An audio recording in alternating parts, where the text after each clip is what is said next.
Richard Eliezer sudah dianggap istimewa sejak memutuskan untuk menjadi penguak fakta. Mulai dari penyidik hingga majelis hakim memandang Eliezer bukan terdakwa biasa. Dengan hukuman di bawah 2 tahun penjara di kasus Yosua, mungkinkah sanksi Eliezer juga ringan di persidangan kode etik Polri? Menjatuhkan pidana terhadap terdakwa Richard Eliezer Budiang Lumiu dengan pidana penjara selama 1 tahun dan 6 bulan.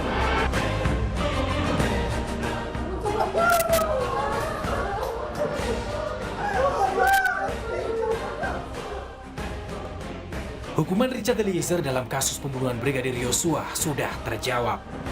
Karena perannya sebagai penguak fakta, Eliezer divonis jauh lebih ringan dari tuntutan jaksa. Menetapkan penangkapan dan lamanya masa penahanan yang telah dijalani terdakwa dikurangkan sepeluruhnya dari pidana yang dijatuhkan. Menetapkan terdakwa tetap berada dalam tahanan. Menetapkan terdakwa sebagai saksi pelaku yang bekerja sama atau justice kolaborator. Setelah divonis ringan, kini publik ingin mengetahui masa depan Eliezer di kepolisian. Dipecat atau dipertahankan sebagai polisi karena menjadi penguak fakta dan korban perintah atasan. Kode etik bagi institusi untuk bisa memutuskan satu keputusan yang adil bagi semua pihak. Ada kemungkinan untuk balik ke Brimob lagi ya Pak? Balik ke Brimob itu terbuka Pak ya? Ya, peluang itu ada. Ahli psikologi forensik sekaligus peneliti ASA Indonesia Institute mengungkap Eliezer masih berpeluang berkarir sebagai anggota Polri.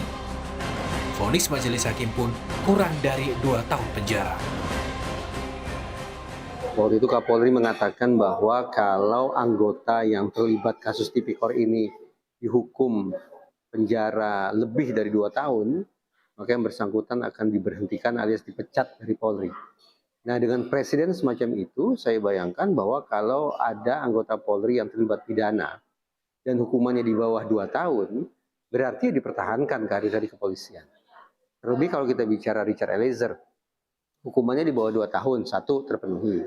Yang kedua, kalau kita ikuti rangkaian persidangan, kita paham betul bagaimana ternyata sistem peradilan pidana kita memang memberikan Richard Eliezer ini perlakuan yang istimewa. Dia bukan terdakwa sembarang terdakwa, tapi terdakwa yang budiman, terdakwa yang baik hati, terdakwa sekaligus justice kolaborator. Keterlibatan dia dalam situasi pidana pembunuhan berencana itu semata-mata karena adanya tekanan yang tidak mungkin dia elakkan dari atasannya, sekaligus tampaknya pengaruh yang sedemikian kuat dari subkultur menyimpang yang lazim ada di dalam organisasi kepolisian.